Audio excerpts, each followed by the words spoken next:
अच्छा भाई, आज हमारा टॉपिक है इम्पल्स। आज हम इम्पल्स को डिस्कस करेंगे डिटेल के साथ। और सबसे पहले हम ये चीज़ जान लेते हैं कि जो इम्पल्स है इसका मतलब क्या है। हम लोगों ने कल पढ़ा था, कल का जो हमारा टॉपिक था वो ये था, मोमेंटम को हम लोगों ने डिस्कस किया था डिटेल के साथ। और हम लोगों ने मोमेंटम को in term of Newton second law भी डिस्कस किया था ऐसे ही। तो आज हम डिस्कस करने वाले हैं इम्पल्स।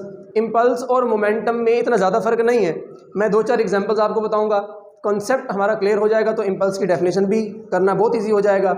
इसके बाद जो इम्पल्स की आगे मज़ीद 1-2 डिस्कशन है उसके साथ, मोमेंटम के साथ, वो भी हम डिस्कस करेंगे।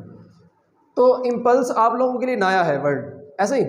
तो अगर मैं एग्जांपल दूं तो ये आपको बिल्कुल इजी लगेगा। जैसे मैंने कल मोमेंटम आपको बताया था, अगर किसी बॉडी का मैस है, वो मूव कर रहा है, ठीक है, वो मूव किसकी वजह से कर रहा होता है? फोर्स की वजह से। फॉर एग्जांपल हमारे पास जो है एक बॉडी है, इसको बड़ा तवज्जो के साथ आप लोगों ने सुनना है।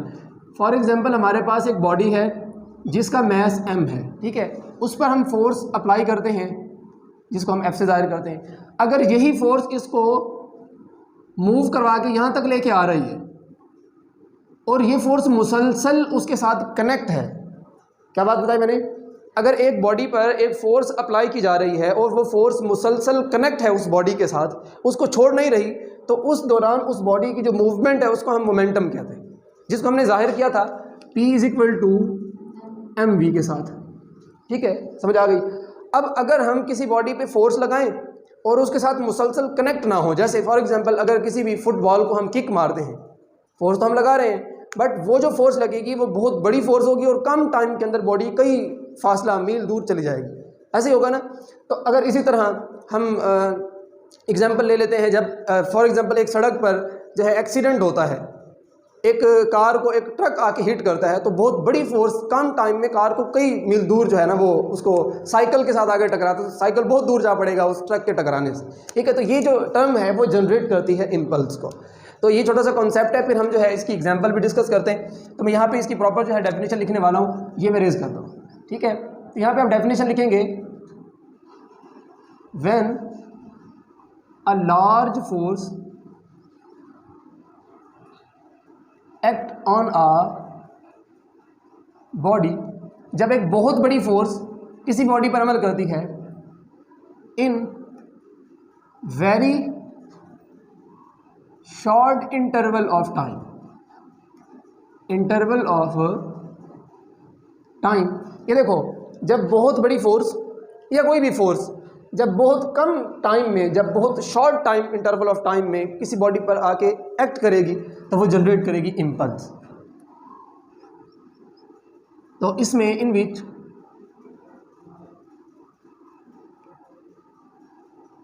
द क्रॉस प्रोडक्ट ऑफ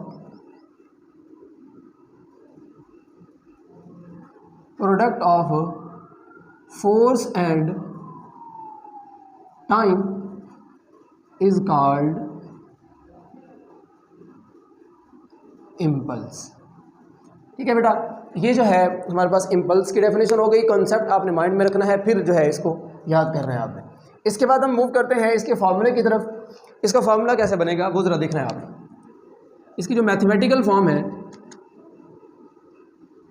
वो बनेगी, इसको हम लोग जाहिर करते हैं, इट इज़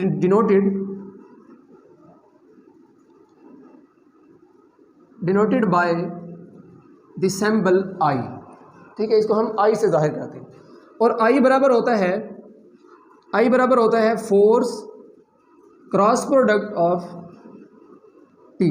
बेटा याद रखना, ये जो इम्पल्स है, देखो अगर हम छोटी सी एग्जांपल लें, जब हम क्रिकेट बॉल को, फुटबॉल को हिट करते हैं बड़ी हाई फोर्स इंटेंसिटी के साथ, तो उसकी एक स्पेसिफिक डायरेक्शन होती है, ऐसे ही है ना, वो एक किसी ना किसी डायरेक्शन के अंदर मूव करके जाती है। तो इसमें डायरेक्शन इन्वॉल्व है और फोर्स की वैल्यू भी मौजूद होगी कि कितनी वैल्यू की फोर्स हम लोगों ने इस पर अप्लाई की। इसलिए आप आई के ऊपर क्रॉस के ऊपर वेक्टर फॉर्म बनाओगे और सेंटर, इन दोनों के सेंटर में आपने क्रॉस अप्लाई करना है। ठीक है, तो ये क्रॉस प्रोडक्ट है। अब ये हो गया इसका फॉर्मूला। इसके बाद हम लोग डिस्कस करते हैं इसका यूनिट क्या होगा, और यूनिट के बाद हम डिस्कस करेंगे इसकी जो डायमेंशन है वो क्या होगी। तो आप लोग हेडिंग दो यूनिट। तो यूनिट ज़रा देखें किस तरह से हम इसका फाइंड करेंगे। फोर्स का यूनिट क्या होता है भला? न्यूटन। और आगे टाइम का सेकंड। आपको याद होगा कल हम लोगों ने न्यूटन सेकंड बराबर किया था किसके होता है, किलोग्राम मीटर पर सेकंड, ठीक है। तो ये मैंने आपको बताया था मोमेंटम का यूनिट होता है, तो इम्पल्स का यूनिट भी वही है जो मोमेंटम का था, ठीक है। इससे साबित हुआ मोमेंटम और इम्पल्स एक ही टर्म्स हैं, बट एक में जो फोर्स है वो लॉन्ग इंटरवल ऑफ टाइम के लिए होती है, एक में फोर्स है शॉर्ट इंटरवल ऑफ टाइम में होती है, ठीक है। इसमें टाइम इतना शॉर्ट होता है कि हम उसको इग्नोर कर देते हैं, ठीक है। तो NS ये भी हो सकता है, और ये चीज़ बराबर किसकी होती है, किलोग्राम मीटर फी सेकेंड की। ये दोनों चीज़ हम लोगों ने कल ड्राइव की थी। आज जो है हम इसकी डायमेंशन भी बना लेते हैं दोबारा से। अगेन इसकी डायमेंशन क्या होगी बताएं ज़रा, डायमेंशन किस तरह से बनेगी।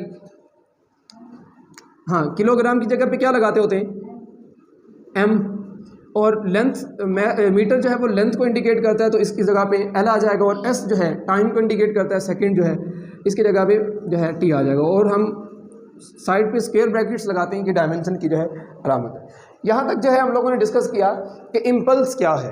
अब हम ना इसी इम्पल्स को रिलेट करने वाले हैं मोमेंटम के साथ, तो आप लोगों को मज़ीद क्लियर हो जाएगा कि मोमेंटम का रिलेशन क्या होता है इम्पल्स के साथ, ठीक है। तो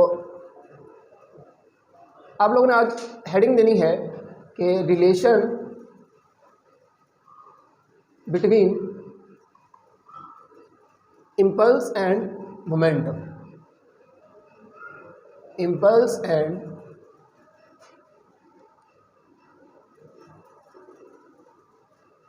मोमेंटम, इसका रिलेशन निकालने वाले हैं।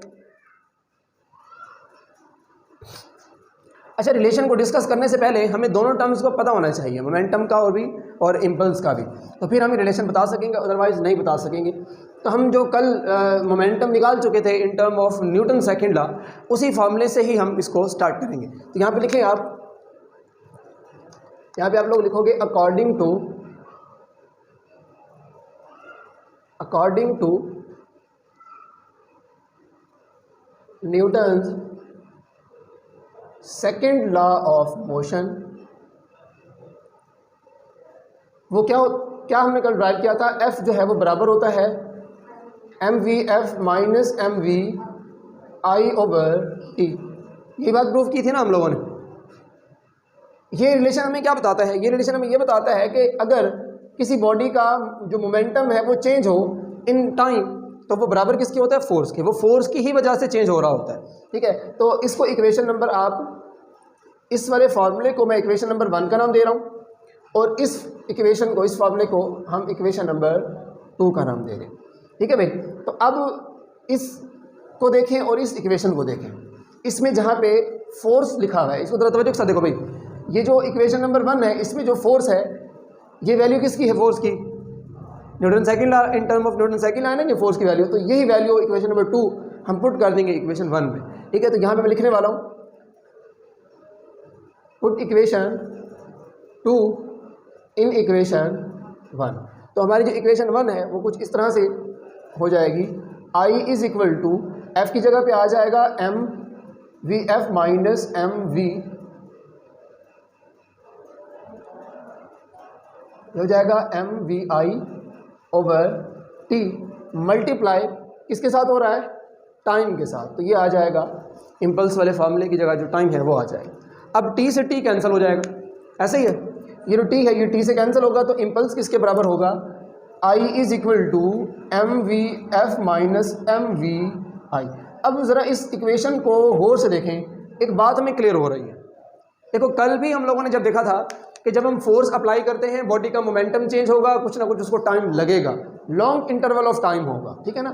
अब जब हम इम्पल्स जनरेट करेंगे, जो इम्पल्सिव फोर्स होगी उसके अंदर भी मोमेंटम का चेंज आएगा, इसको हम इंस्टेंटेनियस चेंज ऑफ मोमेंटम कहते हैं। बट देखो इसमें टाइम गायब हो गया, टाइम की वैल्यू इतनी शॉर्ट है कि हम इम्पल्सिव प्रॉपर्टी के अंदर टाइम को इग्नोर कर देते हैं। क्लियर होगी बात। तो इसमें टाइम खत्म हो गया, ऊपर वाली वैल्यू में टाइम था, ठीक है। ये दोनों फोर्सेस हैं, ये I भी फोर्स है, F भी फोर्स है, बट ये जो है Newton second law in term of momentum force है जो लॉन्ग इंटरवल ऑफ टाइम के लिए है, और ये भी फोर्स है, इसको हम इम्पल्सिव फोर्स कहते हैं। तो यहाँ पे मैं मेंशन भी कर देता हूँ, this is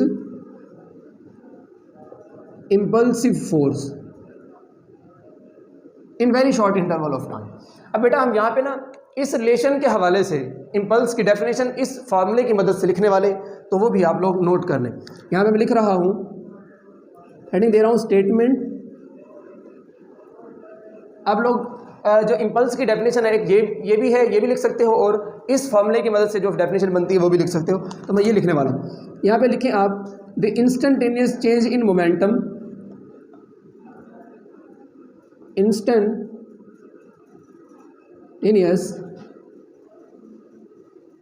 change in momentum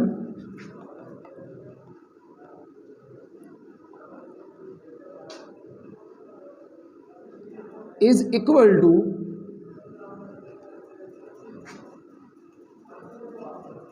impulsive force. Force is called impulse. ठीक है भाई, तो ये फॉर्मूला बन गया इम्पल्सिव या relation between impulse and momentum. Clear? ये था हमारा टॉपिक इम्पल्स के हवाले से जो हम लोगों ने डिस्कस किया। अब इंशाल्लाह जो नेक्स्ट टॉपिक है वो हमारा आइसोलेटेड सिस्टम के बारे में है, तो वो डिस्कस करते हैं।